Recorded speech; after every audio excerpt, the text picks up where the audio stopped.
નમસ્કાર, ઉજાસ ટીવીમાં હું પંકજ આપનું સ્વાગત કરું છું। આજના તારીખ 14મી ઓગસ્ટ અને શુક્રવારના અમેરિકાના મુખ્ય સમાચારની વાત કરીએ તો હવે અમેરિકામાં વર્ષોથી રહેતા ભારતીયોને જૂના કેસમાં ફસાવવામાં આવી રહ્યા છે। નાગરિક હોવા છતાં નાગરિકત્વ છીનવી લેવામાં આવે તેવી હિલચાલ અમેરિકામાં શરૂ થઈ છે। ઇમિગ્રેશનના વર્ષો જૂના કેસ ફરીથી ખુલી રહ્યા છે। 123 જેટલા લોકો સામે અત્યાર સુધીમાં કેસ થયા છે, જેમાં તેમને સજા મળવાની સાથે ડિપોર્ટેશન થાય તેવી પણ શક્યતા છે। તેની વિગતે વાત કરીશું। ઉપરાંતના સમાચારમાં જોઈએ તો અમેરિકામાં દિવ્યાંગ વિદ્યાર્થીઓ અને બાળકોની સેવા કરતી ભારતની મહિલાને આઈસે ધરપકડ કરીને જેલ ભેગી કરી દીધી છે। આ ભારતીય મહિલાને કોરોના વખતની એક નાની એવી ભૂલ ભારે પડી હોય તેમ સજા મળી રહી છે। શું ભૂલ હતી તેની વિગતે વાત કરીશું। ઉપરાંતના સમાચારમાં જોઈએ તો અમેરિકામાં કામ કરતા ગુજરાતીઓ માટે ખરાબ સમાચાર સામે આવ્યા છે। ટ્રમ્પ સરકાર દ્વારા નવી ફીએ ત્યાં રહેતા લોકોના ટેન્શન વધારી દીધા છે। આ ફી કોને કોને લાગુ પડશે તેની વિગતે વાત કરીશું। તો ચાલો તમામ સમાચાર જોઈએ વિસ્તારથી। અમેરિકામાં યુએસ નાગરિક બની ચૂકેલા ભારતીય શખ્સ પર અચાનક જૂના ઇમિગ્રેશન કૌભાંડનો કોરડો વિંજાય અને નાગરિકત્વ છીનવી લેવાની અદાલતી કાર્યવાહી શરૂ થઈ છે। કેન્સાસના આ અતિશય ચોંકાવનારા કાનૂની સમાચાર પાછળનું સત્ય જાણીને તમે પણ ચોંકી જવાના છો। દોસ્તો, આજના અમેરિકામાં વસતા તમામ લોકો માટે બહુ મોટો આ બોધપાઠ બની રહે તેમ છે। ફેડરલ કોર્ટ દસ્તાવેજો મુજબ અમેરિકાના કેન્સાસ રાજ્યના ઓલાથે શહેરમાં રહેતા અને ભારતમાં જન્મેલા હરિન્દર સિંહ નામના વ્યક્તિ વિરુદ્ધ અમેરિકન સરકારે તેની અમેરિકન નાગરિકતા રદ કરવા એટલે કે ડીનેચરલાઇઝેશન કરવા માટે ફેડરલ કોર્ટમાં કાયદેસરનો સિવિલ કેસ દાખલ કર્યો છે। ડિસ્ટ્રિક્ટ ઓફ કેન્સાસ માટેની યુએસ એટર્ની ઓફિસ દ્વારા જાહેર કરાયેલી વિગતો મુજબ ગત 7 ઓગસ્ટ 2026ના રોજ હરિન્દર સિંહ ઉર્ફે હરિન્દર સિંહ સંઘેડા ઉર્ફે રશપાલ સિંહ વિરુદ્ધ આ મોટો કાનૂની દાવો દાખલ કરવામાં આવ્યો છે। કાનૂની ફરિયાદ અનુસાર હરિન્દર સિંહ સૌથી પહેલા વર્ષ 1991માં ન્યુયોર્કના જોન એફ કેનેડી આંતરરાષ્ટ્રીય એરપોર્ટ પર ઇમિગ્રેશન તંત્રના ધ્યાનમાં આવ્યા હતા, જ્યાં તેમણે પોતાની ઓળખ રશપાલ સિંહ તરીકે આપી હતી।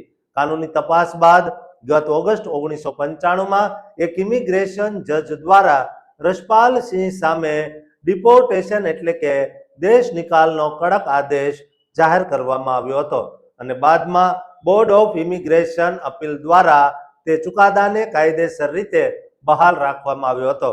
પરંતુ ફેડરલ વકીલોના જણાવ્યા અનુસાર એ આદેશ પછી રશપાલ સિંહે ક્યારેય પણ અમેરિકા છોડ્યું હોય તેવો કોઈ જ સરકારી રેકોર્ડ ઉપલબ્ધ નથી। તે પછી માત્ર 1 વર્ષથી ઓછા સમયમાં જૂન 1996માં તેણે હરિન્દર સિંહ નામના સાવ નવા જ ઓળખપત્ર હેઠળ ઇમિગ્રેશન લાભો મેળવવા માટે અરજી કરી દીધી। ફેડરલ અધિકારીઓનો સાફ દાવો છે કે આ નવી અરજીમાં અલગ નામ વાપરવા ઉપરાંત તેણે પોતાની જન્મ તારીખ, અમેરિકામાં પ્રવેશની તારીખ અને ઇમિગ્રેશન દાવો કરવા પાછળના તમામ વાસ્તવિક કારણો સંપૂર્ણપણે બદલી નાખ્યા હતા। તે સમયે જૂની આઈએનએસ એજન્સી દ્વારા આ નવી અરજીને મંજૂરી આપી દેવામાં આવી, જેના આધારે ઓક્ટોબર 2000માં તેને હરિન્દર સિંહની ઓળખ હેઠળ ગ્રીન કાર્ડ એટલે કે લોફુલ પરમેનન્ટ રેસિડન્ટ સ્ટેટસ મળી ગયું હતું। તે પછી 8 વર્ષ બાદ એટલે કે વર્ષ 2008માં તેણે એ જ હરિન્દર સિંહ નામની ઓળખ અને બનાવટી ઇમિગ્રેશન ઇતિહાસનો ઉપયોગ કરીને અમેરિકાના સિટીઝન બનવા માટે નેચરલાઇઝેશન અરજી કરી અને યુએસ સિટીઝનશીપ મેળવી લીધી। ફેડરલ સરકારી વકીલોનો સખત આરોપ છે કે હરિન્દર સિંહે નેચરલાઇઝેશન અરજી કરતી વખતે પોતાના ભૂતકાળના રશપાલ સિંહ વાળા જૂના નામ અને તેના પર ચાલેલી દેશ નિકાલની કાનૂની કાર્યવાહીની વિગતો છુપી રાખી હતી।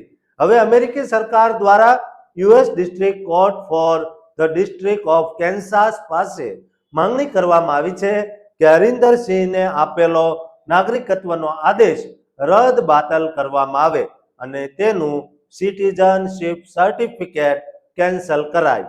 યુએસ ઇમિગ્રેશન એન્ડ નેશનાલિટી એક્ટના કાયદા મુજબ જો કોઈ વ્યક્તિએ ગેરકાયદેસર રીતે તે મહત્વની વિગતો છુપાવીને અથવા ખોટી રજૂઆત કરીને નાગરિકતા મેળવી હોય તો અદાલતી કાર્યવાહી દ્વારા તેને રદ કરી શકાય છે. જો કે હાલમાં આ માત્ર સિવિલ કેસ દાખલ કરાયો છે અને ફેડરલ જજ દ્વારા આખરી ચુકાદો ન આવે ત્યાં સુધી તેની નાગરિકતા જળવાઈ રહેશે. અમેરિકન ન્યાય મંત્રાલય દ્વારા ખુલાસો કરાયો છે કે 20 જાન્યુઆરી 2025 થી અત્યાર સુધીમાં આવા 123 સિવિલ ડિનેચરલાઇઝેશનના કેસ દાખલ કરાયા છે, જે ઇતિહાસમાં સૌથી મોટો આંકડો છે. એ માટે ભારતીયો પણ આનો ભોગ બની રહ્યા છે અને કોઈ ગુજરાતી પણ આમાં સામેલ હોઈ શકે છે. તેની વિગત જો તમારી પાસે હોય તો કોમેન્ટ બોક્સમાં જરૂર લખજો અને આ વિડીયો તમામ ભારતીયો ગુજરાતીઓને શેર કરજો અને આ ચેનલને સબસ્ક્રાઇબ કરવાનું ચૂકતા નહીં. અમેરિકામાં શિક્ષિકા તરીકે દિવ્યાંગ બાળકોની સેવા કરતી અને 2013 થી ગ્રીન કાર્ડ ધરાવતી ભારતીય મહિલા વિરુદ્ધ અદાલતે ઇમિગ્રેશન કેસ સાવ રદ કરી દીધો હોય છતાં આઈસના અધિકારીઓ તેમની ચેકિન વખતે અચાનક અટકાયત કરી જેલ ભેગા કરી રહ્યા છે.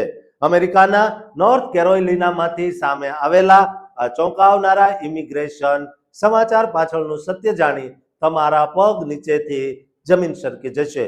દોસ્તો, અમેરિકામાં વસતા આપણા લોકોના ગ્રીન કાર્ડ સામે મોટા સવાલો ઊભા થયા છે.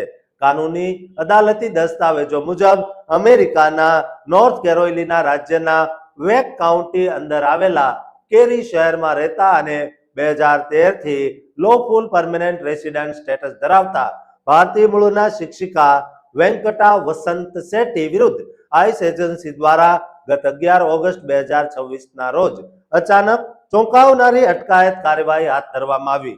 પીડિત વેંકટા વસંત શેટ્ટી વેક કાઉન્ટી પબ્લિક સ્કૂલમાં સ્પેશિયલ નીડ્સ દિવ્યાંગ બાળકો સાથે કામ કરતા સન્માનનીય શિક્ષિકા છે.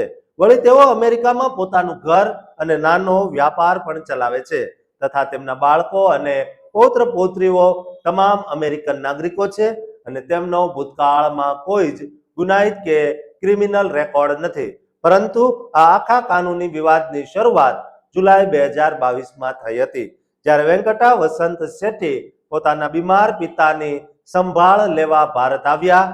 ભારત રોકાણ દરમિયાન તેઓ COVID-19 થી સંક્રમિત થતા અમેરિકા પાછા ફરવામાં વિલંબ થયો અને તેઓ 7 મહિના કરતા સહેજ વધુ સમય અમેરિકાથી બહાર એટલે કે વિદેશ રહ્યા. જ્યારે તેઓ યુએસએ પરત ફર્યા ત્યારે DHS દ્વારા આરોપ મૂકવામાં આવ્યો કે આટલું લાંબુ રોકાણ દર્શાવે છે કે તેમણે ગ્રીન કાર્ડ છોડી દીધું છે, જેથી તેમને દેશ નિકાલની કાર્યવાહી હેઠળ મૂકવામાં આવ્યા હતા. જો કે તેમને ઘરમાં રહેવાની મંજૂરી સાથે આઈસની શાર્લોટ ઓફિસે સત્તાવાર રીતે નિયમિત ચેક ઇન આપવાનો કડક આદેશ કરાયો હતો. વેંકટા વસંત શેટ્ટીએ આ આક્ષેપ સામે કાનૂની લડાઈ લડી અને તેમના વકીલ હેલન પાર્સનેજ દ્વારા અદાલતમાં કાગળો રજૂ કરવામાં આવ્યા. તેમણે અમેરિકામાં પોતાનું ઘર, રોજીરોટી અને કૌટુંબિક જોડાણ સતત જાળવી રાખ્યા છે. આ કેસ દરમિયાન ઇમિગ્રેશન જજ દ્વારા આપવામાં આવેલી કડક ડેડલાઇનમાં DHS પક્ષ કોઈ જ કાયદેસર પુરાવા રજૂ કરી શક્યો નહોતો. પરિણામે ગત 19 મે 2026 ના રોજ ઇમિગ્રેશન જજે વેંકટા વસંત શેટ્ટી સામેનો દેશ નિકાલનો આખો કેસ સત્તાવાર રીતે ડિસમિસ એટલે કે સાવ રદ બાતલ કરી દીધો હતો. જજના ચુકાદાથી વેંકટા વસંત શેટ્ટીનું ગ્રીન કાર્ડ બહાલ રહ્યું અને તેમની સામેની દેશ નિકાલ કાર્યવાહી સાવ બંધ થઈ ગઈ હતી. પરંતુ કેસ રદ થવા છતાં પણ ગત 11 જુલાઈ 2026 ના રોજ આઈસની શાર્લોટ ઓફિસે તેમની જૂની શેડ્યુલ કરેલી ચેક ઇન તારીખ હતી, જેથી તેઓ જજના આદેશની સત્તાવાર નકલ લઈને ઓફિસે પહોંચ્યા. પણ ત્યાંના આઈસ અધિકારીઓએ દાવો કર્યો કે સિસ્ટમમાં હજુ સુધી રેકોર્ડ અપડેટ થયો નથી, જેથી તેમણે આવતા મહિને ફરી આવવા સૂચના આપી. તે પછી ગત 11 ઓગસ્ટ 2026 ના રોજ વેંકટા વસંત શેટ્ટી પોતાની દીકરી સાથે ફરીથી શાર્લોટ સ્થિત આઈસ ઓફિસે ચેક ઇન માટે ગયા હતા, પણ તે દિવસે તેઓ કચેરી અંદરથી ક્યારેય બહાર આવ્યા જ નહીં અને અધિકારીઓએ તેમની સ્થળ પર જ અટકાયત કરી લીધી હતી. આ અટકાયતને ગેરકાયદેસર ગણાવીને તેમના વકીલ હેલન પાર્સનેજ દ્વારા ગત 12 ઓગસ્ટ 2026 રોજ જોર્જિયાની યુએસ ડિસ્ટ્રિક્ટ કોર્ટમાં Vasant Shetty versus warden of Irwin county detention center case હેઠળ ઇમરજન્સી હેબિયસ કોર્પસ પિટિશન દાખલ કરવામાં આવી છે. દસ્તાવેજો મુજબ હાલમાં તેમને જોર્જિયાના ઇરવિન કાઉન્ટી ડિટેન્શન સેન્ટર ખાતે આઈસ કસ્ટડીમાં રાખવામાં આવ્યા છે, જ્યાં જજ સમક્ષ મુક્ત કરવા માંગ કરાઈ છે. ઇમિગ્રેશન કેસ રદ થયો હોવા છતાં આઈસ દ્વારા તેમને શા માટે કસ્ટડીમાં લેવામાં આવ્યા તે અંગે અત્યાર સુધી આઈસ તરફથી કોઈ જ સત્તાવાર સ્પષ્ટતા જાહેર કરવામાં આવી નથી.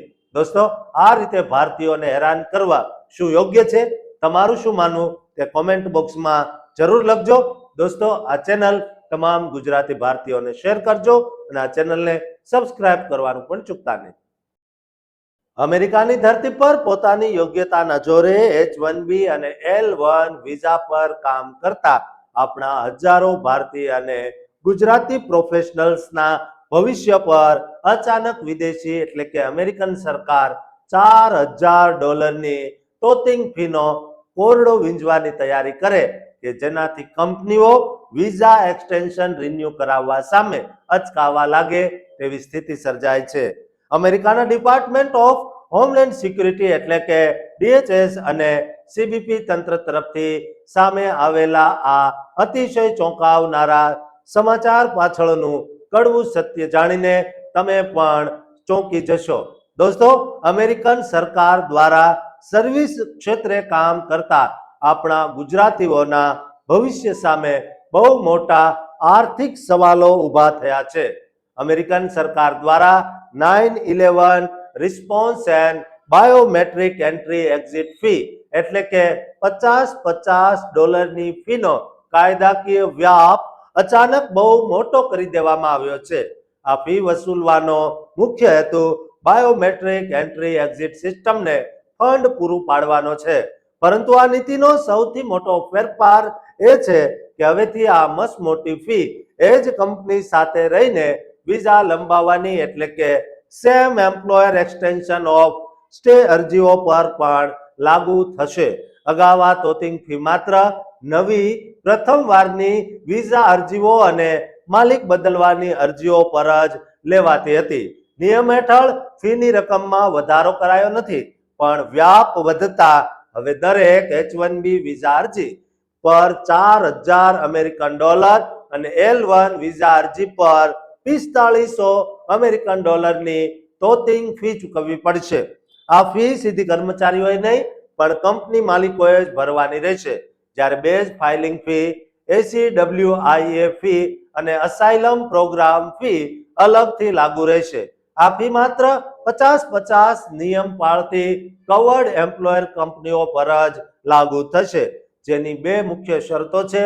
પ્રથમ, અમેરિકામાં 50 કે તેથી વધુ કર્મચારી હોવા જરૂરી છે અને બીજી શરત, અમેરિકી વર્કફોર્સ અંદર પૂરા 50% થી વધુ કર્મચારીઓ H1B કે L1 સ્ટેટસ ધરાવતા હોવા જોઈએ.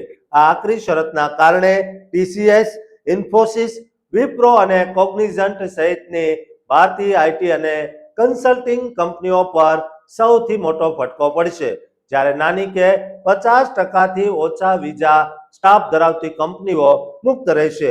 આ કાયદાકીય નોટિસ ગત 10 ઓગસ્ટ 2026 રોજ ફેડરલ રજિસ્ટરમાં પબ્લિશ કરાઈ છે, જે 30 દિવસ પછી એટલે કે 9 સપ્ટેમ્બર 2026 થી પૂરા અમેરિકામાં લાગુ થઈ જશે અને 9 સપ્ટેમ્બર કે તે પછી ફાઇલ થનારી નવી માલિક બદલવાની અને સેમ એમ્પ્લોયર એક્સટેન્શન અરજીઓ પર જ લાગુ પડશે, પણ જૂની પેન્ડિંગ અરજીઓ પર બેકડેટ અસર નહીં થાય અને આ નિયમ 30 સપ્ટેમ્બર 2027 સુધી અમલમાં રહેશે.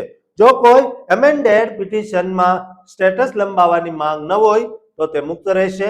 આ આંકડાઓ અત્યંત ગંભીર છે, કારણ કે H1B વિઝા મેળવવામાં 70% થી વધુ હિસ્સો ભારતીયોનો છે અને ગ્રીન કાર્ડ બેકલોગના કારણે ભારતીયોએ દર 3 વર્ષે વારંવાર H1B એક્સટેન્શન લેવું પડે છે, જેથી કંપનીઓ પર દર વખતે $4,000નો બોજ આવશે અને આઈટી કંપનીઓનો વાર્ષિક ખર્ચ લાખો ડોલર વધી જતા કંપનીઓ એક્સટેન્શન ઘટાડવા, નોકરીઓ ઓફશોર કરવા કે નવી ભરતી કાપવાનું વિચારશે.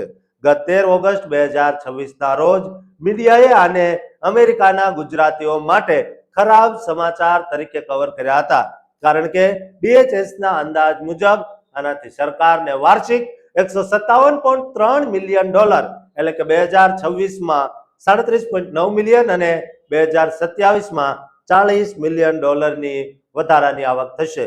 દોસ્તો, આનાથી ગુજરાતીઓ અને ભારતીયોને ખૂબ મુશ્કેલીનો સામનો કરવો પડશે. તમારું શું માનવું છે તે કોમેન્ટ બોક્સમાં જરૂર લખજો અને દરેક કર્મચારીઓને આ વિડીયો શેર કરજો. સાથે જ આ ચેનલને સબસ્ક્રાઇબ કરવાનું પણ ચૂકતા નહીં.